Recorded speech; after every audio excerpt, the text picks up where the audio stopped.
Assalamualaikum warahmatullahi wabarakatuh. Saya Viola Vidona Penlan, NIM 2103045. Di sini saya akan menjelaskan materi apa saja yang saya pahami dari mata kuliah pengantar manajemen dari pertemuan 2 hingga ke pertemuan 7. Di sini terdapat 5 materi, yaitu yang pertama mengenai konsep dasar manajemen bisnis, kedua sejarah manajemen, yang ketiga manajer dalam kegiatan manajemen, yang keempat lingkungan dan budaya organisasi dan bisnis internasional, yang kelima tanggung jawab sosial perusahaan dan etika manajemen. Nah, langsung saja ke materi yang pertama, yaitu konsep dasar manajemen.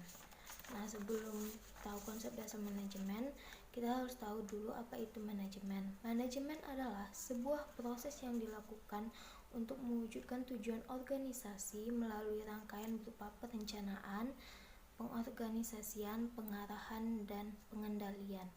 Nah, dalam organisasi ini dibagi menjadi dua, yaitu organisasi profit dan non-profit.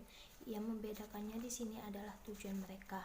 Organisasi profit organisasi yang mencari keuntungan, sedangkan organisasi non-profit yaitu organisasi yang tidak mencari keuntungan. Nah, dalam organisasi terdapat sumber daya. Yang pertama yaitu sumber daya manusia, sumber daya informasi, fisik, keuangan, dan alam. Nah, pertanyaannya, kenapa manajemen itu dibutuhkan? Agar tujuan dari organisasi dapat dicapai secara efektif dan efisien. Nah, dalam manajemen terdapat fungsi-fungsi, yaitu yang pertama fungsi perencanaan, fungsi pengorganisasian, fungsi pengimplementasian, dan fungsi pengendalian. Nah, lanjut ke materi selanjutnya, yaitu sejarah manajemen. Peninggalan fisik sebagai ciri adanya implementasi ilmu manajemen seperti piramida di Mesir, bangunan Ka'bah di Mekah, tembok Cina, dan lain sebagainya. Peninggalan fisik tersebut menggambarkan adanya aktivitas yang teratur dan bertahap di masa lalu yang saat ini dinamakan manajemen. Nah, dalam manajemen terdahulu terdapat 3 kelompok pemikiran. Yang pertama, perspektif manajemen klasik, perspektif manajemen perilaku, perspektif manajemen kuantitatif. Nah, menurut Taylor, untuk mencapai tujuan sebuah perusahaan, misalnya meningkatkan profit perusahaan, maka produktivitas perlu ditingkatkan. Taylor memiliki 4 prinsip tahapan, di mana yang pertama, 1. Kita harus merumuskan pendekatan, kedua menyeleksi, ketiga memberikan pengarahan dan pemantauan, keempat melanjutkan langkah-langkah pengerjaannya. Nah, ada juga gagasan GAN dalam manajemen. Terdapat 4 gagasan, yaitu kerjasama yang saling menguntungkan antara tenaga kerja dan pimpinan, kedua seleksi ilmiah tenaga kerja atau karyawan, ketiga sistem insentif untuk merangsang produktivitas karyawan dan organisasi, keempat penggunaan instruksi-instruksi yang terperinci. Dalam prinsip Fayol, dia memiliki 4 prinsip dalam manajemen. Yang pertama, 1. Pembagian kerja, kedua wewenang, 3.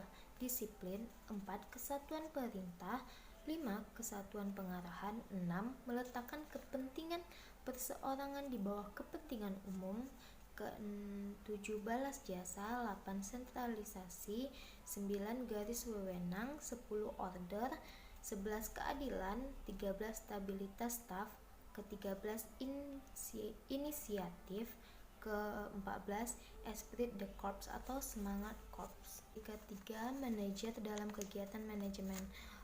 Materi ini lanjutan dari materi sebelumnya mengenai sejarah manajemen, di mana perkembangan perspektif manajemen sudah meningkat menjadi 8 perspektif. Jadi yang pertama yaitu classical perspektif, di mana adalah pemikiran mengenai manusia yang bertindak secara rasional untuk mencapai tujuannya. Yang kedua, humanistic perspektif, yaitu perspektif yang menekankan pentingnya memahami perilaku, kebutuhan, dan sikap manusia di tempat kerja. Nah, yang ketiga selanjutnya manajemen change perspektif.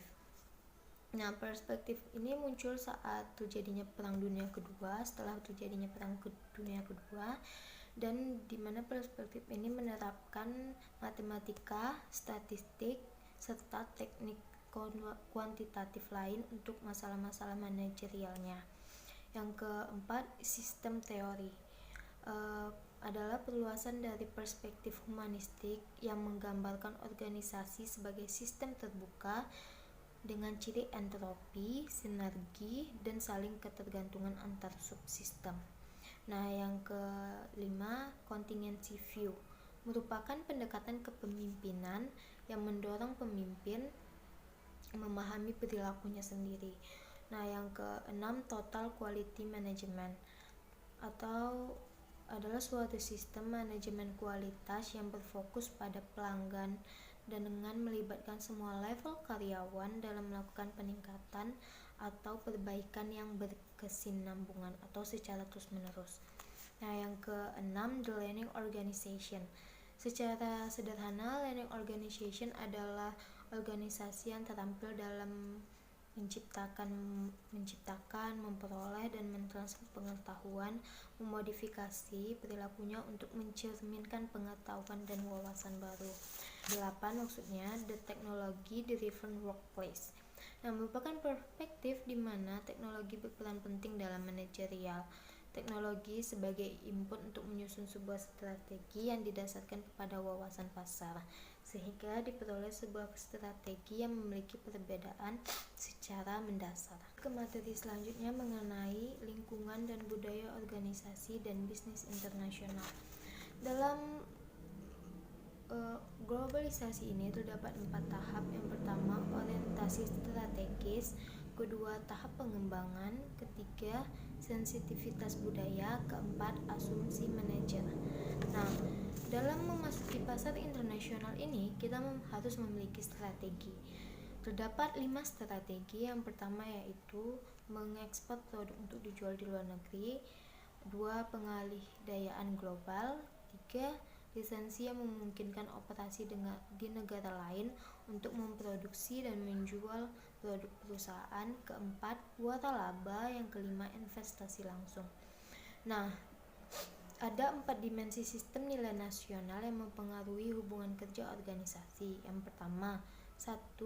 Jarak kekuasaan, kedua, penghindaran ketidakpastian, 3. Individualisme dan kolektivitas, yang keempat, maskulinitas dan femininitas. Materi yang terakhir mengenai tanggung jawab sosial perusahaan dan etika manajemen.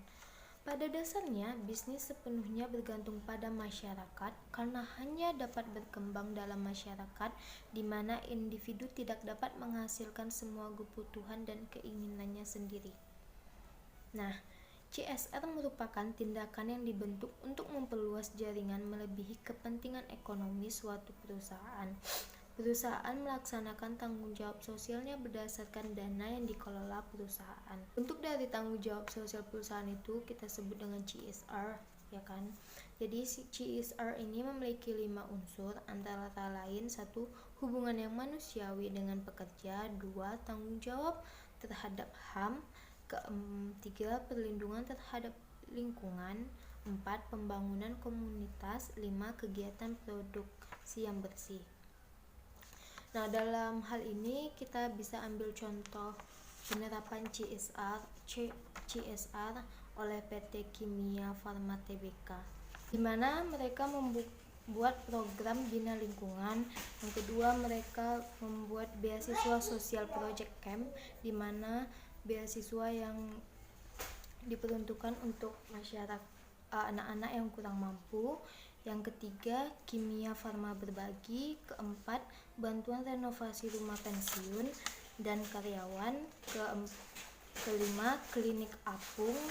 Dan yang keenam, bidan inspiratif. Itu saja materi yang dapat saya sampaikan. Wassalamualaikum warahmatullahi wabarakatuh.